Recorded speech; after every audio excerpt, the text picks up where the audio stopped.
Le matin du 5e jour, après avoir fait ses au revoir à Lia, Marcus reprit sa route et repartit vers l'ouest. Il traversa plusieurs pays et s'arrêta au Monténégro. C'était un petit pays du bassin méditerranéen et qui faisait face à l'Italie dans la mer Adriatique. Il s'arrêta dans un village logé entre mer et montagne, le tout bordé d'une grande forêt. Ici, il n'y avait pas de neige non plus, mais la température était fraîche. Les décorations de Noël, elles, étaient bien présentes, mais beaucoup plus discrètes que ce qu'il avait pu voir en Suisse par exemple. Marcus commençait à fatiguer de son voyage autour du monde, mais il le savait, il n'avait pas encore toutes les réponses à ses questions. Il marchait dans le village, visitant tranquillement les ruelles escarpées, quand il aperçut une jeune femme qui venait dans sa direction. Elle portait une robe pleine de couleurs. Ses cheveux étaient châtains et attachés en longues nattes. Elle portait 2 lourds sacs de course et peinait à gravir la pente. Quand la jeune femme arriva à la hauteur de Marcus, elle trébucha. L'un de ses sacs se renversa et répandit son contenu dans la rue. Certains fruits commencèrent même à dévaler la pente. Sans réfléchir, le jeune lapin partit à la course, chercher tous les fruits fugueurs et aida la jeune femme à rassembler ses affaires. Il lui proposa de l'aider à porter ses sacs si lourds jusqu'à chez elle. « Merci beaucoup, c'est très gentil de m'avoir aidé », haleta la jeune femme une fois arrivée chez elle. « Tu m'as l'air bien fatigué. Veux-tu entrer te reposer ?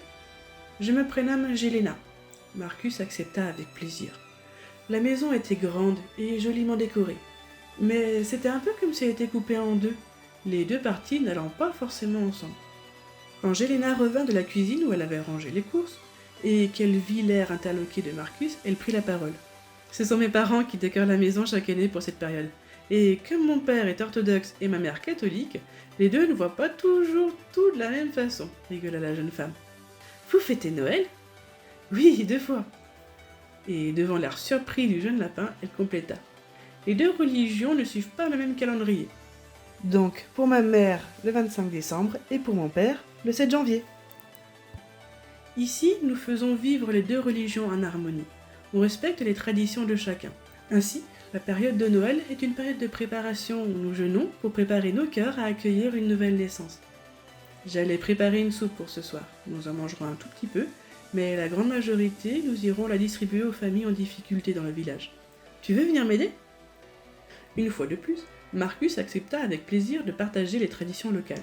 Ainsi, avec Jelena et ses parents, ils préparèrent ensemble la soupe, tout en discutant et en riant.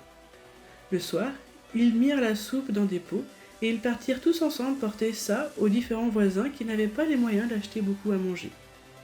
Dans le village, de nombreuses familles étaient dans les rues avec des plats cuisinés, des étoffes ou des vêtements à offrir aux autres. C'était un moment chaleureux et malgré le froid qui était tombé avec la nuit, Marcus avait le cœur chaud. Jelena et sa famille allaient faire ça tous les jours jusqu'au 7 janvier. Le jeune lapin était heureux d'avoir partagé sa journée avec eux. Il fut invité à dormir dans la chambre d'amis de la maisonnée. Et juste avant de se coucher, Jelena lui offrit un présent, le kapa, le chapeau traditionnel rouge et noir brodé d'or à la main. Il l'avait beaucoup vu ce soir-là.